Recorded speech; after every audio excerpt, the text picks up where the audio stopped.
এশিয়ার অন্যতম একটি মারাত্মক বিষধর সাপ রাসেল ভাইপার। এটি ভারতীয় উপমহাদেশের প্রধান 4টি বিষধর সাপের একটি। বর্তমানে সাপটি রাসেল ভাইপার নামে সবচেয়ে বেশি পরিচিত হলেও শক্তিশালী বিষ ও লক্ষণীয় চেহারার কারণে এই সাপটিকে খুব সহজেই আলাদা করা যায়। বিষধর চন্দ্রবোরা একটি সংকটাপন্ন ও বিপন্ন প্রাণী, তাই বিগত কয়েক বছরে এই সাপ খুব কমই চোখে পড়েছে। তবে সাম্প্রতিক সময়ে এর বিচরণ আবারও বাড়ছে। গত 1 মাস দেশের বিভিন্ন জায়গায় রাসেল ভাইপারের দেখা পাওয়া গেছে। ফলে বিষধর এই সাপ নিয়ে দেশজুড়ে আতঙ্ক বিরাজ করছে। বিপজ্জনক সরীসৃপ রাসেল ভাইপার কতটা ভয়ঙ্কর এবং এই সাপ নিয়ে সত্যি এতটা আতঙ্কিত হওয়ার কোনো কারণ আছে কিনা সে সম্পর্কে আলোচনা করা হবে গতি 20 এ পর্বে। বাংলাদেশে প্রায় 104 প্রজাতির সাপ পাওয়া যায়। এর মধ্যে প্রায় 30 প্রজাতির সাপ বিষধর। এসবের মধ্যে সবচেয়ে বিষধর হলো রাসেল ভাইপার। জীববিজ্ঞানের যে শাখায় সাপ নিয়ে গবেষণা করা হয় তার নাম ওফিওলজি। স্কটল্যান্ডের প্রকৃতিবিদ প্যাট্রিক রাসেলকে বলা হয় ভারতীয় ওকিওলজির জনক। তিনি ভারতে কাজ করার সময় এই অঞ্চলের সাপগুলো নিয়ে অধ্যয়ন করেন। 1796 সালে প্যাট্রিক রাসেল তার N account of Indian suspense বইয়ে চন্দ্রবোরা সাপের বর্ণনা তুলে ধরেন। তখন থেকে তার নাম অনুসারে এই সাপ রাসেল ভাইপার নামে পরিচিতি পায়। চন্দ্রবোরা উন্মুক্ত ও কিছুটা সুষ্ঠু পরিবেশে বাস করতে পছন্দ করে। এরা সাধারণত ঘাস, ঝোপঝাড়, ফসলের মাঠ এবং বনাঞ্চলে বিচরণ করে। সাধারণত এরা দুটি কারণে গাছে ওঠে: প্রথমত খাবারের খোঁজে এবং দ্বিতীয়ত সূর্যের তাপ পোহাতে। চন্দ্রবোরা মূলত স্থলভাগের সাপ হলেও এরা জলেও বেশ দ্রুত গতিতে চলতে পারে। সে কারণে বর্ষাকালে কচুরিপানার সঙ্গে ভেসে ভেসে চন্দ্রবোরা বহুদূর পর্যন্ত নিজেদের স্থানান্তর ঘটাতে পারে। রাসেলস ভাইপার মূলত নিশাচর, তাই এরা রাতের বেলায় বিচরণ করে। 7টি খাদ্য হিসেবে ইঁদুর, ব্যাঙ, টিকটিকি ও ছোট পাখি খেয়ে থাকে। সরীসৃপ বিশ্লেষকরা জানান, বরেন্দ্র অঞ্চলে ফসলি মাঠে ইঁদুরের আনাগোনা বেশি ছিল বলে এসব অঞ্চলে এই সাপ বেশি বিচরণ করত।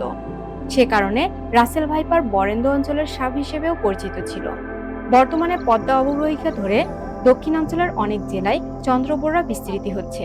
রাসেলস ভাইপার শুধু বাংলাদেশে নয়, Bharat, Pakistan, Nepal, Bhutan, Sri Lanka, Myanmar, Thailand, Cambodia, Indonesia, Taiwan এবং চীনেও দেখতে পাওয়া যায়। ভারতে যত লোক বিষধর সাপের কামড়ে মারা যায় তাদের অধিকাংশই চন্দ্রবোরা দংশনের শিকার হয়।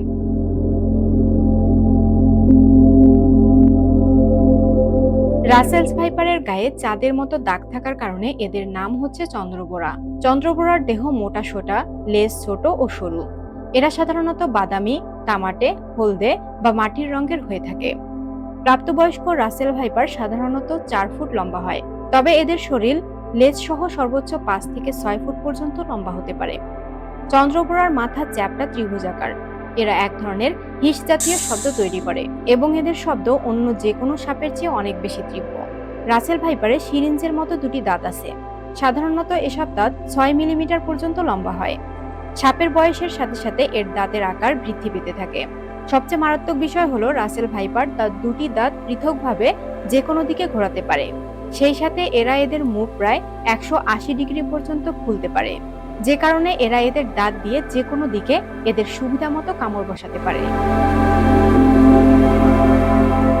রাসেল ভাইপারের বিষ পৃথিবীর সবচেয়ে বিষধর সাপের বিষগুলোর মধ্যে অন্যতম।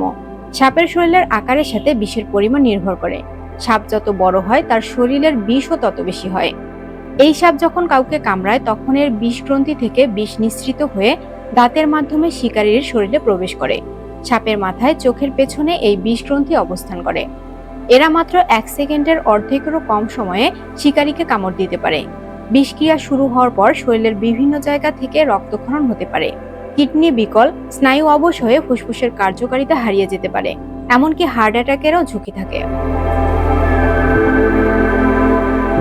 চন্দ্রবোরা কামড়ালে যে মানুষ মারা যাবে বিষয়টি মোটেও সেরকম নয়। তবে সাপে কামড়ানোর শিকার হলে বেশ কিছু সতর্কতা অবলম্বন করতে হবে। সাপে কামড়ানোর পর বেশি নড়াচড়া করা যাবে না।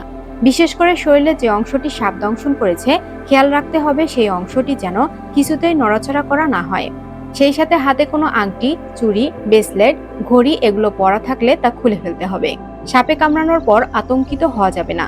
রাগান্বিত হয়ে সাপকে ধরার জন্য সাপের পিছে দৌড়ানো যাবে না। সাপে কামড়ানো ব্যক্তিকে আশ্বস্ত করতে হবে অনেক সময় দেখা যায় যে কাউকে এমন সাপ কামড়েছে যা মোটেও বিষধর নয়, কিন্তু শুধু সাপে কামড়েছে এই আতঙ্কেও রোগীর পরিস্থিতি অনেক বেশি জটিল হয়ে গেছে।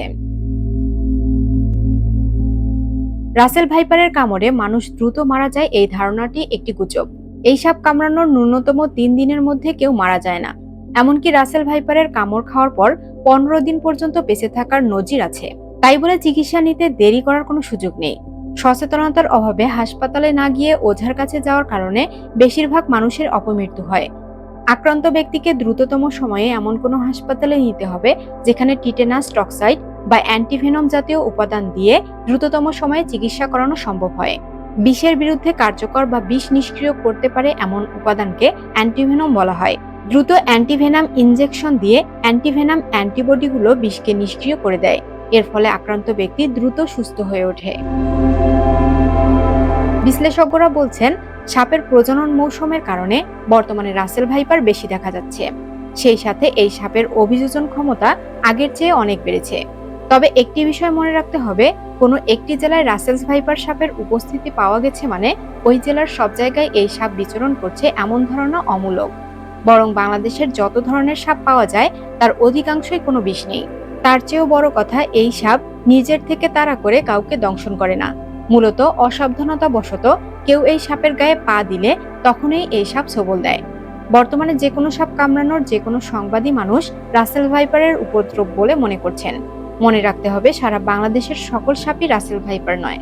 সে কারণে সাপের আতঙ্কে দিন কাটানো এক ধরনের উন্মাদনা।